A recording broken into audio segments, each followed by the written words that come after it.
The best time to start research is now. It doesn't matter if you're a freshman, it's still the best time to start research. Most freshmen, when I ask them if they're going to start, they always tell me, I'm going to wait until I take a few classes so I have some base knowledge to join research. However, I think that's not the right mindset because for most labs, this is not true for every lab. What you need to start working in the lab, you're not going to learn it in your classes. You're going to learn it by being in the lab for longer.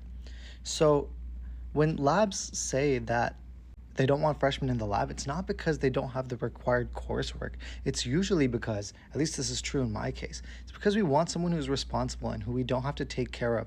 We don't have to tell them to show up on time and the basics like that. And usually more senior students are better at those kinds of things. It shouldn't be like that, but that's just the way it is. Also, starting early, especially if you're a first or second year, it gives you an opportunity to really contribute in a lab. If you just think about it, right?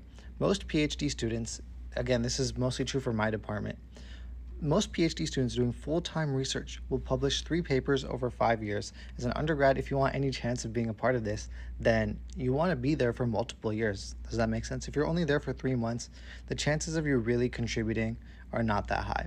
Second, if you start really early, you have multiple years to develop strong relationships to your grad student, to your PIs, and that's going to get you really nice letters of rec. They're going to see you grow as a person throughout the entire years that you're in college.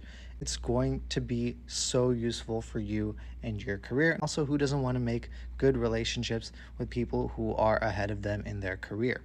Second, if you don't like your research lab, this happens. A lot of people don't like the research lab that they join. If you join early, you have enough time to switch to a different lab and still have time to meaningfully contribute. If you start too late, then if you really want to contribute, you're kind of stuck with your first option, and that's not a good position to be in.